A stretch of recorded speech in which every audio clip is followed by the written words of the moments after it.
Hi there everyone, it's Misty here from TheJollyFatElf. Happy Friday. Welcome to another card in my 2021 Valentine's Day card series. Today I have a card for you using Anthony's Paper Crafts Valentine's Day 2 stamp set. We're going to be making a quick and simple but very elegant Valentine's Day card for you today, or with you today. So you see that I found the missing sentiment. It was in the Misty. So this is the Misty stamping tool, and I am using the large image along with the Happy Valentine's Day sentiment for this card. I'm going to be doing some heat embossing. So you're going to see me get these where I want them, and then I'm going to bring in an anti-static tool. That is like a must-have if you're going to be doing heat embossing.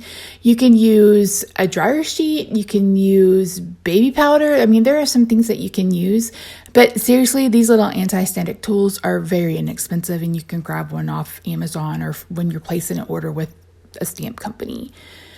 You're also going to need a watermark ink or a pigment ink. I am using Versamark, which is just my preferred embossing ink, unless I'm embossing in black, and then I'll use like a VersaFine Onyx black ink. So I am doing one of my favorite color combos when it comes to a more elegant looking card, and that's copper and purple. So I think a lot of times we get stuck in this idea that Valentine's Day cards have to be red or pink or whatever, but they can really be any color palette that you want to. And I feel like this one is such a good color palette. I know a lot of people don't think to put copper and purple together, but think of copper as a neutral. So copper will really go with any color of the rainbow. It looks really, really good with like navy or even a light pink. A color like Island Indigo, if you guys remember that color from Stamping Up. It's just a very versatile color. So silver, gold, copper, consider those a neutral. So they really will go with most everything. But there are some that they pop a little bit more. And I think purple is one where they pop a little bit more. It's really interesting to watch this back and see how just much my white balance goes off just from heating up the embossing powder. So if you're new to embossing, I will be doing a series going forward starting in February where we do more technique-based videos to really help those of you who are just getting started in this hobby become experts. Well, I shouldn't say experts because I don't know that I'm an expert, but just someone who's really good at card making, right? So we are heating this powder until everything looks melted. And that just means everything is shiny and there's nothing dull. If it's dull, that means the powder hasn't been heated.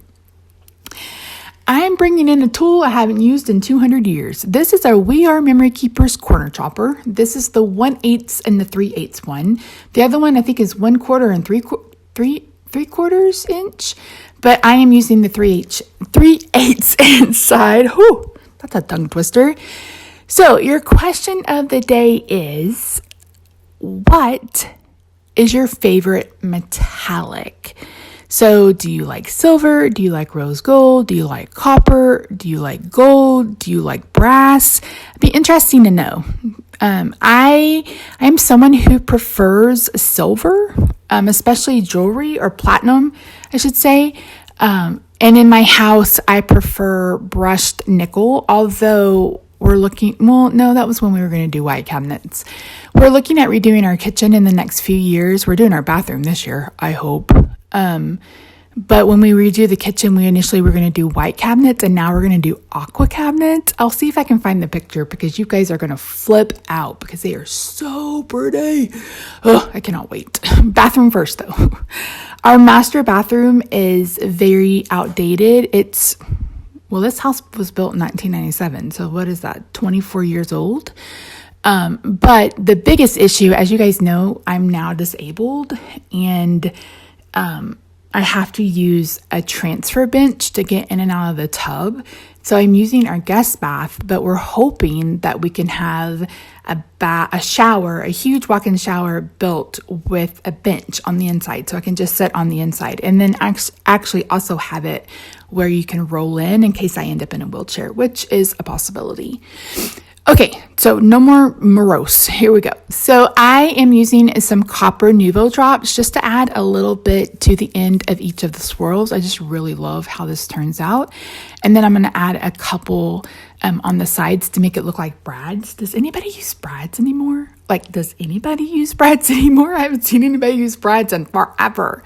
And then I'm going to kind of flick the back. I know that Nuvo drops are supposed to be self-settling, but I found that not to be the case all the time. So I went ahead and did that. But that's it. Quick and easy. Very, very elegant. I really love it. Thank you so much for joining me today. I hope you guys have a fantastic weekend. I can't believe this is the last weekend in January. No, next weekend is the last weekend in January. I don't know what day it is or where I even live now. But anyway, I love you guys. I'll see you in the next one. Thank you for all your support and bye for now.